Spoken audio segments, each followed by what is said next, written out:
హరీష్ రావు గారు పచ్చి బీసీ వ్యతిరేకి. ఇక్కడ చూడండి, ఎవరైతే మాధవ్ రెడ్డి బీసీలకు 42% రిజర్వేషన్ రాకుండా చేసిండో ఆయన ఇంటికి పోయి శాలువాలు కప్పి సన్మానం చేసి మీటింగ్లకు పిలుచుడు ఈయన ఓడు. బీఆర్ఎస్ పార్టీలో ఉంటాడానండి మాధవ్ రెడ్డి అంటే ఆయన.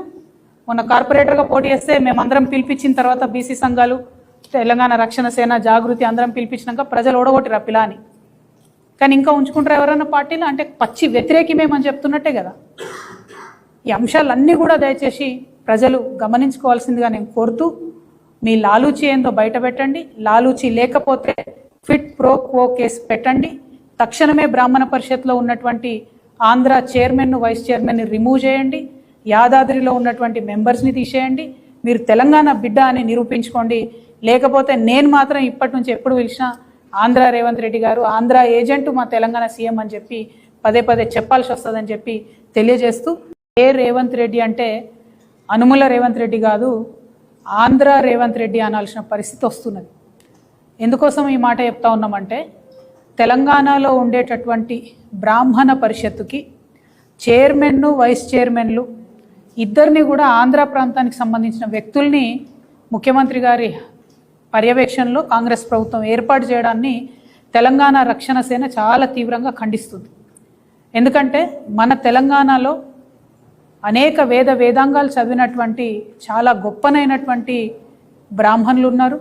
విద్వత్తు కలిగినటువంటి అనేక మంది మహానుభావులు ఉన్నారు. వారందరినీ కూడా పక్కన పెట్టి మన తెలంగాణ ప్రాంత బ్రాహ్మణుల దగ్గర దక్షత లేనట్టు, సమర్థత లేనట్టు, విద్వత్తు లేనట్టుగా పక్క రాష్ట్రం నుంచి తీసుకొని వచ్చి ఆంధ్ర ప్రాంతానికి సంబంధించిన వాళ్లకు పొలిటికల్ పోస్టులు ఇవ్వడాన్ని మేము తీవ్రంగా వ్యతిరేకిస్తున్నాము. ఆంధ్ర ప్రాంతానికి సంబంధించినటువంటి అనేక మంది విద్వాన్లను మేము కూడా చేతులెత్తి మొక్కుతాం, నమస్కరిస్తాం, వారి పాదాభివందనాలు చేస్తాం. చాగంటి కోటేశ్వరరావు గారి గొంతు వినబడనటువంటి తెలంగాణ ఇల్లు ఉండదంటే అత్యోశక్తి కాదు. కానీ పొలిటికల్ పోస్టులకు వచ్చేటప్పటికి మాత్రం తెలంగాణ ప్రాంత బ్రాహ్మణులకే ఇవ్వాలనేది మేము చాలా బలంగా డిమాండ్ చేస్తున్నాం. పైగా ఇప్పుడున్నటువంటి ఈ ప్రెసిడెంట్ గారు బసవరాజు శ్రీనివాస్ గారు, చైర్మన్ గారు, బ్రాహ్మణ పరిషత్ చైర్మన్ గారు కంప్లీట్గా తెలంగాణ ఉద్యమకారుల పట్ల ఇష్టం వచ్చినట్టుగా నోటి దురుస్తోని తెలంగాణ ఉద్యమకారులను గుడ్డలు కూడా తీసుకొడదామని చెప్పినట్టుగా వారందరూ కూడా బ్రాహ్మణ పరిషత్తుకు సంబంధించినటువంటి మెంబర్సే వచ్చి మా దగ్గర కంప్లైంట్ చేసినారు. అంతేకాదు దళిత ఆడబిడ్డల్ని పట్టుకొని ఇష్టం వచ్చినట్టుగా ఒక కులాన్ని దూషిస్తూ ఈ బ్రాహ్మణ పరిషత్ చైర్మన్ బసవరాజ్ శ్రీనివాస్ గారు మాట్లాడినట్టుగా మా దగ్గర స్పష్టమైనటువంటి సమాచారం ఉంది.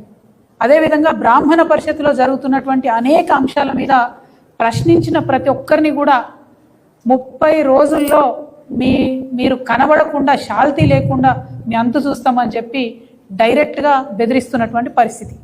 అంటే ఒక బ్రాహ్మణ పరిషత్కు చైర్మన్ ఇచ్చినటువంటి ఒక వ్యక్తి ఎంత హుందాగా, మర్యాదగా బ్రాహ్మణులో ఉన్నటువంటి పేద బ్రాహ్మణులకు చదువు చెప్పే విధంగా, ఉద్యోగ ఉపాధి అవకాశాలు కల్పించే విధంగా పనిచేయాల్సినటువంటి పరిషత్తు ఇవాళ ఇట్లా రౌడీ మూకలకు అడ్డగా మారడం, పైగా వేరే ప్రాంతానికి సంబంధించినటువంటి వారిని తీసుకొచ్చి ఇక్కడ పెట్టడం, వాళ్ళు మన బ్రాహ్మణులను ఇన్సల్ట్ చేయడం అన్నది ఇందుకోసం తెలంగాణ తెచ్చుకోలేదు.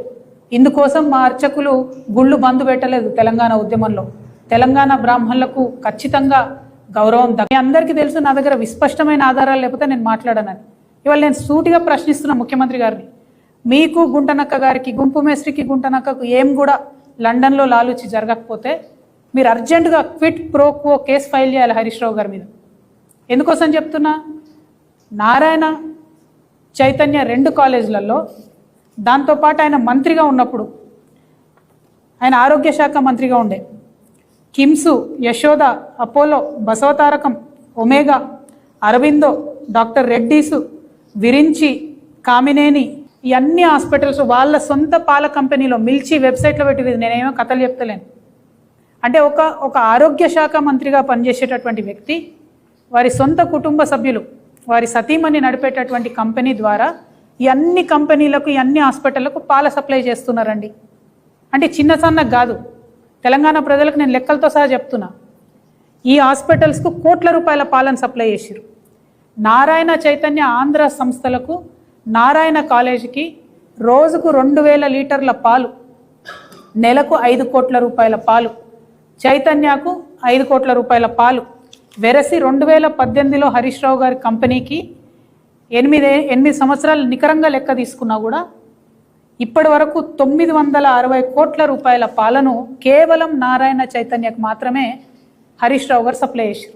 960 crores 8 yearsలో. అంటే ఒక మంత్రిగా ఉన్నటువంటి వ్యక్తి తన ఇన్ఫ్లుయెన్స్ని వాడి, ఇది క్విట్ ప్రోకో కాదా అండి? ఇది ఓన్లీ నేను నారాయణ చైతన్య లెక్క చెప్తాను. ఇప్పుడు నేను చదివిన హాస్పిటల్స్ కిమ్స్, యశోద, అపోలో ఇవన్నీ చెప్తలేను. అంటే ఎన్ని వందల కోట్ల పాలు ఇక్కడ సప్లై చేసారు. ఇక్కడ ఒక వ్యాపారం సప్లై అన్నటువంటి ఇష్యూ కాదు. ఇక్కడ ఇష్యూ ఏంటంటే హరీష్ రావు గారు పాల వ్యాపారం పెట్టింది 2018లో. కానీ అంతకన్నా ముందే తెలంగాణలో అనేకమైన డైరీస్ ఉన్నాయి.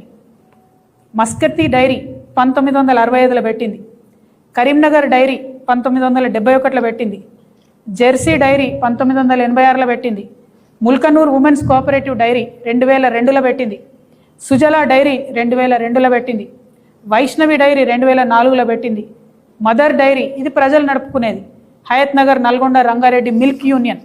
ఇది కాకుండా గవర్నమెంట్ డైరీ విజయ డైరీ ఉన్నది. మరి వీళ్ళకి ఎవ్వరికీ వ్యాపారం రావద్దట. ఏం విజయ డైరీకి 1000 కోట్ల వ్యాపారం వస్తే నష్టమా?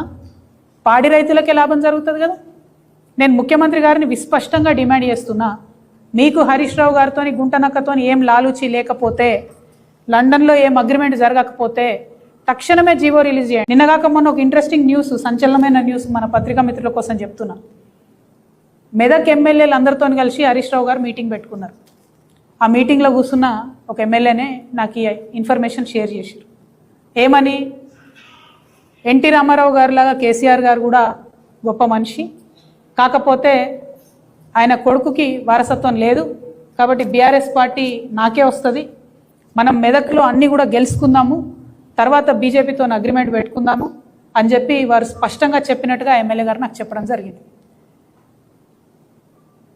అంటే మెదక్ని వేదిక చేసుకొని బీఆర్ఎస్ పార్టీని హస్తగతం చేసుకొని ఎన్టీ రామారావు గారు పేరు తీసిరంటేనే ఈయన కేసీఆర్కి వెన్నుపోటు పొడుస్తాడు అనేది మనం స్పష్టంగా అర్థం చేసుకోవాలి.